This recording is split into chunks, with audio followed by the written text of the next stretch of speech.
The Forum at 8 with Xolani Gwala.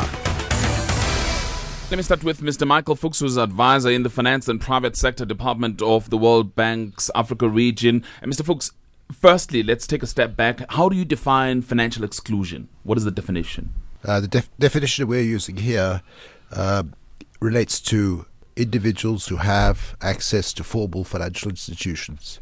So it's the inclusion is when someone has an account with one of these banks in South Africa, and those who are excluded are those who do not have a bank account. As my colleague just said, our concern is not so much the dividing line between those who are formally excluded and those who are formally included. And that's where the 12 million came in. But more, our concern is that even those who are included in the numbers actually don't use the banks very much. So the 12 million is completely excluded? Yeah. It's not underbanked? No, it's completely exactly, unbanked? Exactly. The underbanked is our real concern here, that the cost of using the financial system are high, and that those who actually have accounts are using the accounts largely to withdraw funds from a salary account, for example, and don't use the financial system's available services very much. I'm going to come back to you in a minute. But Professor Ojah, the question is, why would a sophisticated financial system such as South Africa's exclude 12 million of its citizens? I don't think it's a deliberate act by those institutions. It just happens, as Michael just mentioned, the cost of managing those funds. Say, for example, you to deposit funds, you go through a lot of screening, and you have to have a high minimum to deposit. And clearly, if I'm earning lower than that minimum, I have no incentive to leave my funds in the bank. And that makes it difficult for the economy to pool funds. So the structure of how banking licenses are designed clearly has something to do with a sophisticated financial sector excluding people who perhaps are willing to leave their funds for a period of time such that they could be used for production purposes, investment purposes.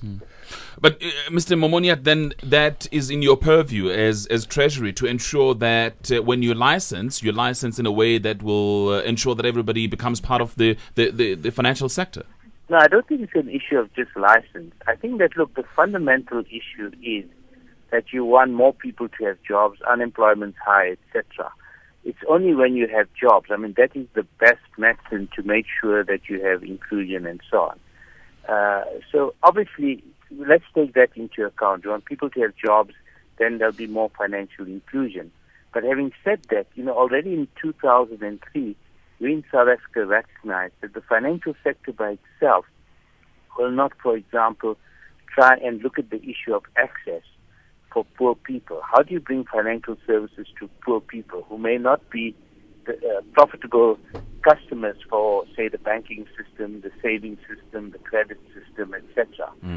And for this reason, the minister at the time initiated a financial sector charter where we not only looked at transformation in terms of ownership, management, etc., but importantly, we looked at the issue of access. And for that reason, you'll find that in South Africa, our level of financial inclusion is relatively high. But as Michael has pointed out, these are complex issues, and the quality is the issue. How do people actually then use the services? Having a Zanzi account is one thing, but how you use it is quite another. But that's interesting because I remember that very well. Banks started opening ATM branches in the townships and so on, and you started having Mzansi account and so on. But we still have 12 million people who are unbanked, and I can't understand why. Well, when you have high unemployment in South Africa and we don't have money, you're not going to bank at all. So obviously that's a big constraint on the extent to which you have financial inclusion. If you compare the number of adult South Africans who have banking accounts, it's amongst the highest in the world for comparable developed countries. However, I think the point is we need to look at the 12 million that don't have and those who are underbanked and look at how we can improve the quality of financial services so that, firstly, they have such accounts. Two, that to the extent that they have it, they actually have more services that are provided. So that is a challenge, and that's why we welcome this support, because we think we shouldn't be complacent just because we have relatively high levels of, say, banking accounts. That doesn't mean that more people are actually financially interested. We need to do much more, and that's why we welcome the report that the World Bank has put out. Mr. Fuchs, I want to come back to you, because do you agree that reasons may very well be the issues of unemployment, or could there be more? One being the structural issue that the professor is raising, structural in the sense of licensing, but also in terms of the regulations, like who can and who cannot. Banks sometimes are seen to have unreasonable barriers to who can bank and who cannot bank. We think there's more that could be done in that area. Again, as Ismail Momoniat just said, South Africa compares well internationally. That's not the issue. But we notice, for example, large disparity in the use of bank accounts between high-income individuals who have access and use the very well-developed financial system in South Africa extensively, and low-income individuals who don't use it at all or hardly use it at all. The question we're raising in the report is whether the large banks, and there's a very concentrated banking system, with the large banks having, well, nearly all the assets in the financial system, whether that institutional structure is well suited to serving the purpose we're talking about here, which is bringing more people into the financial system.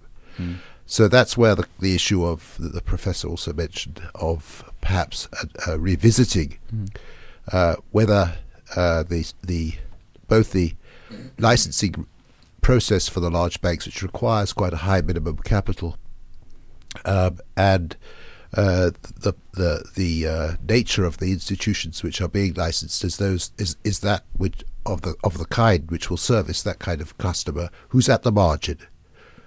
So reducing the cost is very important. If we can reduce the cost somewhat, we'll bring some more people into the formal financial sector. Because I'm just wondering, and I haven't opened a bank account in a long time, but there would be something like a requirement, pay slip or something like that. But if you work in an informal sector, you don't have those kind of things. Does that not become a barrier then to people coming in, especially people who are operating within the informal sector of the economy? That's precisely my point. Pulling deposits from wherever you could get them is the essence of financial inclusion, in my view, because the question has to be, why do we bother? Why do we care if there is low financial inclusion? Michael's work has been very detailed and points to the fact that even those who are included are not using the funds, the services effectively, very well, to the extent where we have liquidity, the kind of benefit that would allow those who want to access pooled funds a period of time to use the funds. So the essence for me of financial inclusion is the effect it will have on the macroeconomy. The larger the pool, the higher the chances that you will have funds that could be used over a period of time, such that the gestation period allows you to borrow the funds, invest, get a return, and be able to service the debt. If we do not look at the structure of our financial services sector, and we rely exclusively on banks that are conservative in nature, that are going to require you to have these types of records, documentation, which people in the informal sector do not have because they get cash as remuneration, we'll have a difficulty. And we'll have microfinancial institutions that steps into these gaps to provide similar banking services. And we refer to these as non-bank institutions that provide exactly the deposit-taking activity and provide credit as well. In other words, they are involved in financial intermediation, but now at a micro level. Michael's work shows that Capitec is one of the banking institutions today that has co-opted the larger banks to begin to think about people in the informal sector at the fringes by precisely doing what I've just described, trying to get products, innovate products that will reach the people in the informal sector. That's very interesting because the big debate now about Capitec and the African Bank Limited, ABLE, for instance, is unsecured lending and whether or not that is good for the economy. Yet you say it's innovation. It is innovative. There needs to be a balance. At the moment, the South African regulatory infrastructure did a very good job in preempting the kind of problem the indebtedness of households would have caused, because we had the boom, the housing boom, where loan to value of the housing unit individuals were buying was much more than 100%. And the financial regulatory body stepped in and said, we are running amok here. A brake needs to be put on it. The risk is not being taken into consideration.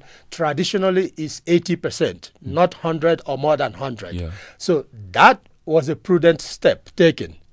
Having said that, in the context of pooling of funds, that we expand these funds such that the individuals, for me, the crucial point is, do small to medium enterprise businesses who need funds able to get them externally? The place to start usually is from your friends, family, and then you move to financial services that could give you loan. Now they are not able to access banks. Where could they access? Perhaps the microfinance institutions.